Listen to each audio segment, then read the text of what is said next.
Il rit de moi. Bon. Alors, bonjour tout le monde, ici Louise Arcan, coach en efficacité pour les travailleurs autonomes qui souhaitent augmenter leur performance tout en maintenant leur équilibre.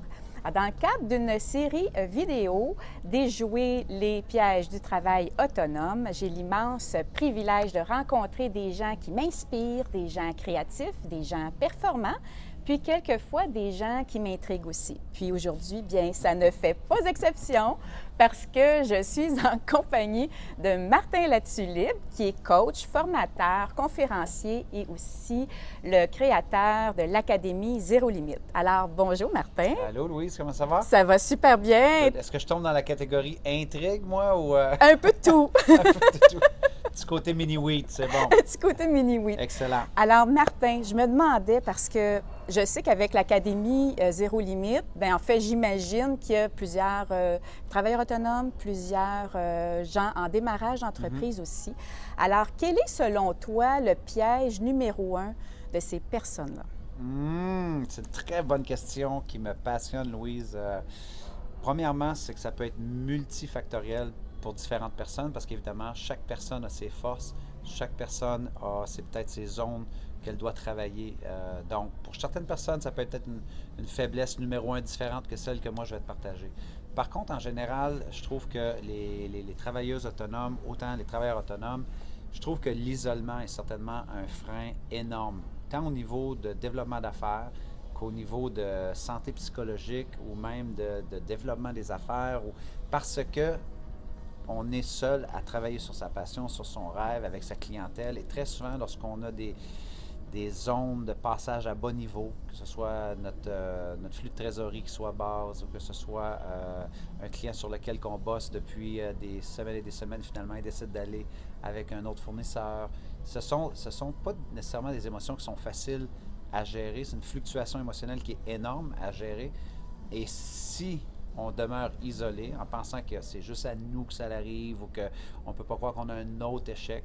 Et on se met à perdre la perspective que c'est ça l'entrepreneuriat aussi. Donc, d'être capable d'être cette travailleuse autonome-là qui va vers des ressources, qui joint des réseaux, qui joint des communautés comme que toi tu as mis en place avec les travailleuses autonomes, avec ton programme ici, parce que ça te permet d'aller plus vite. Tu sais, il y a une phrase qui dit « seul on va plus vite, mais ensemble on va plus loin ».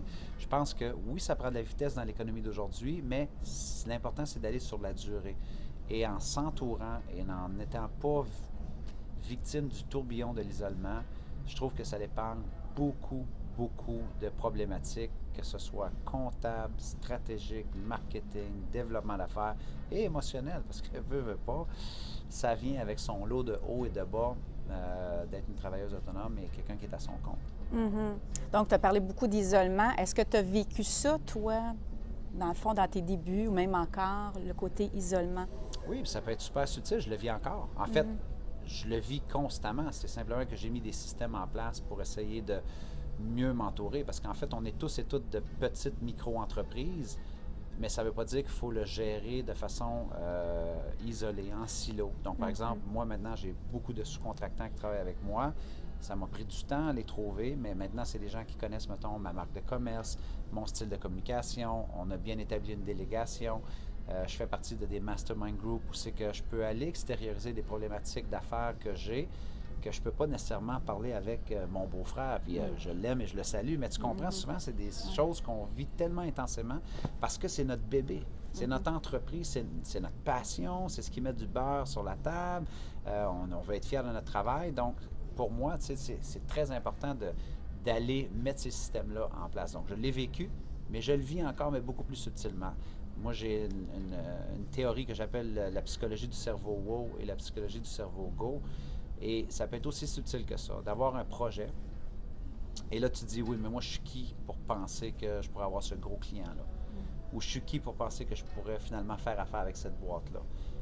Subtilement, tu es en train déjà de te rabaisser par rapport à ta capacité de peut-être aller grossir ton marché, Alors que si tu es en collaboration avec d'autres personnes, qui disent non, puis ils t'encouragent, puis ils disent c'est possible, puis tu es capable de le faire, plutôt que de t'isoler dans ta réflexion, de te comparer négativement ou de demeurer dans ton syndrome de l'imposteur, de dire oui, mais là, vraiment, je peux-tu. J'ai toujours eu des clients comme ça ou des clientes comme ça. Je suis qui, moi, pour penser que je pourrais finalement avoir un portfolio de cette ampleur ou accompagner tel type d'entreprise? Donc, peut-être que ce n'est pas le cas des travailleurs autonomes qui nous accompagnent, mais je sais que nous, à l'Académie Zéro Limite, et toute industrie confondue, c'est ça le problème. Les gens pensent que sont les seuls à vivre ça. Donc, quand je te parle de l'isolement subtil, ça peut être de l'auto-sabotage, qui est un isolement aussi. Alors que si tu te mets à aller parler à des mentors ou à des gens qui t'ont précédé, que tu admires, qui sont des modèles, tu vas réaliser qu'eux aussi ont eu leurs doutes, ont eu leur période d'isolement, ils ont dû aller se chercher des ressources, s'entourer. J'étais ce matin chez un vice-président d'un des concessionnaires les plus performants au Canada. Donc, on ne parle pas du 5e ou du 10e, on parle du numéro 1. T'sais. Puis, il me confiait une problématique qu'il est en train de vivre, ou c'est qu'il est en train complètement de rentrer dans une inaction, dans une procrastination, ce qui remet constamment une décision qu'il veut prendre. Et le plus qu'il attend, le plus que ça prend de l'ampleur émotionnellement. Le plus qu'il attend, le plus qu'il y a de l'angoisse. Le plus qu'il attend, le plus qu'il dort mal. Donc, il est dans quoi? Il est dans une situation d'isolement. Donc, souvent, ça peut être super subtil. Donc, oui, je le vis encore. Je pense que la journée où c'est qu'on pense qu'on ne vit plus ça, je pense qu'il n'y a personne qui est à l'abri, même si tu as eu des gros succès. C'est ça la beauté d'être travailleur et travailleuse autonome. Tu prends tes propres décisions, tu es à ton compte, tu construis ta vie de rêve, mais ça vient aussi avec toutes les conséquences que tu es responsable de tes décisions, tu es responsable de comment tu t'entoures, tu es responsable de qui sont tes fournisseurs, tes collaborateurs, mais ça doit faire partie de la réflexion pour éviter le sable mouvant de l'isolement, parce que c'est un sable mouvant. Au début, on est tellement passionné, hein? C'est comme une montagne russe. Il y a plein des gens qui comparent l'entrepreneuriat à une montagne russe, parce qu'au début, tu es tellement excité que c'est comme si ça monte. Clac, clac, clac, clac, clac, clac, clac, clac, clac, clac, clac, clac, clac, clac. Puis même si tu sais que ça s'en vient peut-être à une méga descente, tu es excité. Parce que c'est comme, finalement, je vais faire mes propres horaires, je vais avoir mes propres clients, je vais faire mon logo, je vais faire ma passion. Puis là, clac, clac, clac, clac, clac, clac, clac, clac, puis tu es naïf. Et là, à un moment donné, la chute, ça descend, puis c'est comme, t'as le vent d'en face, puis t'as envie de pleurer, puis t'as mal au ventre, puis là, toutes les gammes d'émotions tu passes. Ouais. Et tu as le choix de faire ce pattern-là toute ta vie, de dire, OK, fou, puis là, clac, clac, clac, clac, clac, clac, clac, clac, clac, clac. Ou d'apprendre à avoir du plaisir là-dedans, de mieux calculer tes montants, tes moments d'escalade, dire, OK, pendant que je monte, là, de quoi je vais avoir besoin quand je vais redescendre. Et de ne pas attendre de juste être dans la descente pour dire, OK, maintenant j'ai besoin d'un comptable, maintenant j'ai besoin d'un avocat, maintenant j'ai besoin d'un mastermind group, maintenant j'ai besoin d'une coach. Parce que quand ça descend, ça va très vite. C'est très difficile d'attraper des ressources. Donc, c'est de faire de la prévention. Faire de la prévention et justement de ne pas essayer de jouer à la super-héros puis au top entrepreneur hyper performant. On peut tout être ça, mais dans l'intelligence et dans la prévention. Je pense que ça fait des travailleurs et des travailleuses autonomes beaucoup plus sains et beaucoup plus saines si on a cette réflexion-là. Et ça, on le gagne en s'entourant de des bonnes coachs, de des bons réseaux d'affaires, de des gens qui sont capables de nous dire les vraies choses et nous faire progresser dans notre rêve, dans notre projet. Donc, il ne faut pas avoir peur de demander, dans le fond, du feedback, des commentaires aux autres. Écoute, pour évoluer. Encore une fois, dans l'isolement, feedback. C'est juste, ne serait-ce que demander du feedback. Si on ferait un sondage à main levée, c'est ceux qui nous regardent, là, à main levée, OK? Qui est un champion à demander du feedback? Mais non, tout le monde évite le feedback. Oui. Pourquoi? Parce que c'est justement de se faire dire que notre truc n'est pas si bon que ça, de se faire dire que notre truc a des failles. Écoute, c'est notre bébé, c'est comme si tu critiques mon enfant. C'est ça la comparaison, en fait. Alors que, ben non, on ne critique pas, on essaie de t'aider à t'améliorer, mais les gens ont le réflexe de le prendre personnel, plutôt que de dépersonnaliser, de dire, OK, mais comment que je peux l'améliorer? Voir que c'est constructif, C'est finalement. constructif, et ainsi de suite. Donc, tu sais, de carburer au feedback, c'est certainement une stratégie énorme, et ça se muscle, cette stratégie-là. Tu sais, donc, faut jamais que les gens perdent la vision que, tu sais, en tant que travailleur autonome, c'est toi qui es responsable quand même de garder la vision de où est-ce que tu veux aller, de maintenir ton cap. J'oublie le nom de l'auteur, mais j'en ai déjà parlé dans une de mes vidéos, et il racontait l'analogie du U. Et en fait, c'est que quand on a un projet d'affaires dans lequel on veut se réaliser, c'est comme si on est en haut de la falaise et on voit très bien où est-ce qu'on veut aller. On se dit, wow, tu sais, je m'en vais là, plus de liberté, plus d'accomplissement, plus d'impact avec mes clients. Donc, on voit de l'autre côté de la falaise, on voit de l'autre côté de la montagne. Sauf que l'aventure, à part par en bas très souvent. Tu descends dans la vallée et quand tu es en bas, ben, tu ne vois plus en haut de la falaise. Et il faut que tu te rappelles pourquoi tu fais ce que tu fais. Pourquoi, par exemple, tu as accepté de quitter un emploi? Pourquoi tu as accepté de quitter des conditions qui étaient confortables, avec une sécurité d'emploi, avec des bénéfices, avec une retraite? Au nom de quoi? Au nom de la liberté, au nom de faire une différence avec tes clients. Tu sais, c'est énorme. Donc, d'être capable de peaufiner constamment son pourquoi. Si tu ne vas pas chercher de feedback, si tu ne t'entoures pas d'un réseau qui est fort, mais tu vas t'enfoncer dans l'isolement. Et quand tu es dans tout le seul, U, dans le creux du U. Exactement. Quand tu es tout seul dans le creux du U, tu sais, tu as besoin à un moment donné de dire, gars, c'est quelqu'un que je peux donner la main pour qu'il me fasse monter l'autre côté du U, l'autre côté de l'équation. Et de la façon dont notre société est faite, parce qu'on valorise tellement les super-héros, puis les gens qui ont l'air à jamais avoir besoin d'aide et qui sont super confiants, que leurs trucs sont toujours en ordre. Ça, c'est bien. C'est simplement, moi, je trouve que c'est une image fausse de l'entrepreneuriat. Moi, j'aime beaucoup plus l'image de l'entrepreneuriat qui fait dans la collaboration, dans la vulnérabilité, de dire comme, hey, j'ai pas la solution ou vraiment, je suis pas bon dans ce truc-là. Est-ce que tu peux m'aider ou est-ce que tu peux connaître quelqu'un que je pourrais le déléguer pour essayer de travailler plus, moi, sur mes forces. On essaie toujours d'arranger nos faiblesses. On essaie toujours d'arranger les trucs dans lesquels on est moche. Un entrepreneur devrait se concentrer sur ses forces. Wow, c'est super intéressant. Donc là, dans le fond, si je récapitule, dans le fond, ce qu'on voit, c'est que... Je vais voir si elle a bien écouté. Les gens, dans le fond, on s'isole. Hein? Ouais, il y a cet aspect-là qui est un enjeu quand même important. Il y a le fait d'être capable d'aller chercher l'aide chez les autres, du feedback. Il y a aussi d'être capable aussi d'écouter puis pour pouvoir avancer mieux et tout. Donc, de ne pas rester dans le creux. Oui, dans le creux du U, mais aussi de ne pas attendre que ce soit la descente de la montagne russe pour dire, OK, là, j'ai besoin d'aide. Donc, et je sais quand on bâtit une business, on carbure à la passion. C'est quasiment une ivresse. Donc, tu ne peux pas penser que les choses vont mal aller. C'est un peu comme quand on débute une relation. Débute une relation amoureuse. Tout va toujours bien aller, on s'entend, c'est la folie, c'est incroyable, c'est la passion. Et là, à un moment donné, la réalité frappe. C'est comme... Donc, en business, c'est ça aussi, mais pas attendre qu'il y ait des moments un peu plus difficiles pour mettre les règles en place, avoir des bons canaux de communication. Tu sais, en relation, si tu ne bâtis pas sur des fondations solides, bien, à un moment donné, que ça se mette à descendre, ça se met à être une tempête, pas à peu près, tu sais. Donc, en affaires, c'est un peu la même chose. Donc, tu sais, si les gens écoutent son nouveau intermédiaire ou des experts, bien, écoute, si tu es déjà un expert, bien, redonne à des gens qui sont intermédiaires et qui sont débutants. Si tu es un expert et tu penses que tu es à l'abri de ces trucs-là et que tu es à l'aise dans ton isolement, moi, je te dirais attention. Oui, attention. L'ennemi de l'excellence, c'est la complaisance. Donc, tu veux vraiment être cette personne-là qui s'entoure et qui est assez grand pour dire j'ai besoin d'aide ou je ne sais pas tout, ou j'ai besoin de ressources additionnelles. En tout cas, moi, c'est le genre d'entrepreneur, de travailleurs autonomes, moi, qui m'inspire. Ces gens-là, parce que quand tu penses, je parlais ce matin à un groupe et je disais, quand tu es déjà le meilleur, par exemple, où eux sont classés meilleurs au Canada, qu'est-ce que tu améliores? Ça prend une certaine dose d'humilité pour dire, mais qu'est-ce que je peux peaufiner? C'est un peu comme un athlète. S'il a remporté une médaille d'or, le lendemain, il ne travaille plus, il s'assoit sur ses acquis, congédie son coach. Mais non. Comment je peux aller chercher la fraction de seconde?